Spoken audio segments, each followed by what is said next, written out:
Ya, oke. Bismillahirrahmanirrahim. Assalamualaikum warahmatullahi wabarakatuh.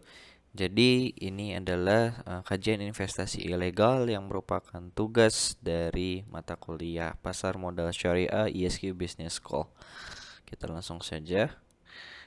Jadi, dari definisi dan pengertian itu sendiri, investasi ilegal ini semacam penanaman modal pada produk keuangan atau bisnis palsu atau bodong.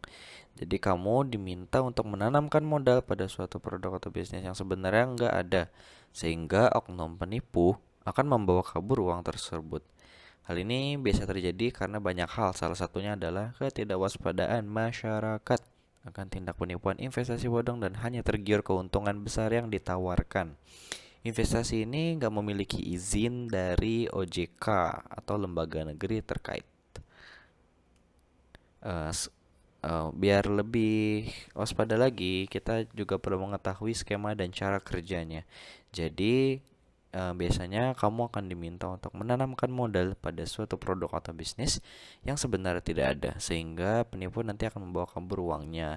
Kenapa ini bisa berjalan lancar? Karena demand yang tinggi akan investasi di negara kita dibarengi juga dengan rendahnya edukasi masyarakat atau kesadaran literasi keuangan tentang investasi yang benar dan bijak, menyebabkan tingginya supply tanda kutip dari si penipu yang menghadirkan iming-iming return yang tinggi dengan modal yang sangat rendah atau tidak perlu bekerja, or we could say too good to be true. Uh, terus, uh, nah, sebentar, ya.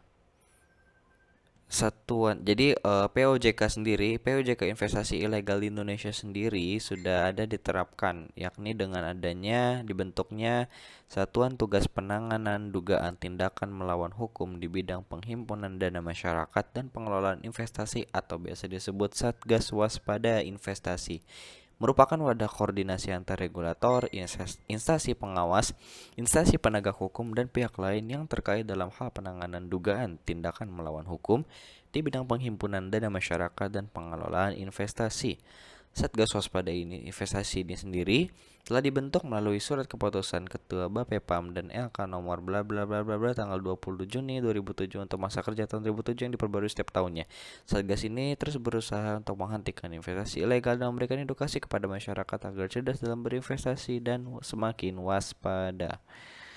Uh, Kepala Eksekutif Pengawas Pasar Modal OJK, Hussein, dalam webinar OJK mengajar dalam rangka HUT ke-9 lalu mengatakan, ada dua komponen penting dalam memutuskan untuk berinvestasi, yakni faktor legal dan logis. Jadi, kadang-kadang logis tapi nggak legal karena nggak mendapatkan izin. Ada juga yang sudah mendapatkan izin tapi dalam penjualannya yang tidak logis. Nah, Satgas ini sendiri tadi sudah dibentuk sejak tahun 2018 sampai Oktober 2020, telah menghentikan sebanyak 2.923 fintech lending ilegal. Sementara 154 entitas yang menawarkan investasi legal terdiri dari 114 perdagangan berjangka komoditi (PBK) tanpa izin, 2 koperasi tanpa izin, 6 aset kripto tanpa izin, 6 money game tanpa izin, dan 3 kegiatan yang menduplikasi entitas yang memiliki izin beserta 21 kegiatan lainnya.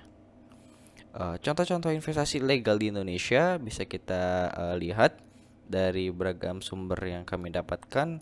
Yang pertama ada GCG Asia dengan jumlah korban 4.000 dengan kerugian sebesar 4 triliun rupiah. Lalu yang kedua ada Pandawa Group menawarkan investasi dengan imbalan 10% per bulan.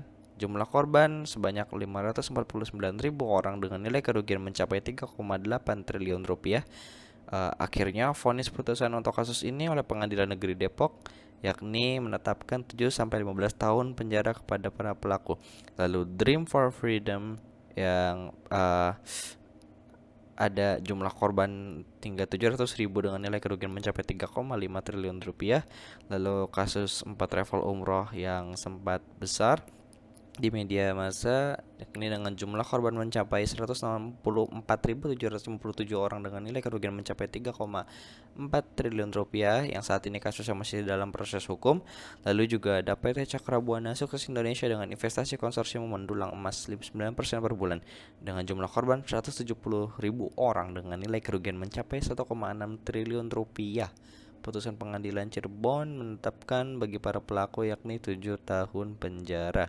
Lalu ini yang terpenting bosku, hubungan antara investasi ilegal dengan konsep ekonomi syariah. Yang pertama, dalam ekonomi syariah itu kita dituntut untuk menegakkan kejujuran. Sementara dalam kasus investasi ilegal tidak ada kejujuran, yakni dengan kata lain dan telah jelas mereka menipu masyarakat. Nah, dalam ekonomi syariah harus dilakukan segala sesuatunya secara adil. Sedangkan investasi syariah tidak ada sedangkan investasi yang tadi ilegal itu maksudnya ini ada kesalahan teknis pengetikan, ini gak ada keadilan dalamnya tadi kan. Lalu juga dalam ekonomi syariah haram untuk memakai hak orang lain, sementara mereka dalam investasi ilegal makan uang masyarakat. Ya, sekian, terima kasih banyak. Semoga mendapatkan manfaat. Kalau suka silakan di-share, kalau tidak disimpan saja. Terima kasih. Assalamualaikum warahmatullahi wabarakatuh.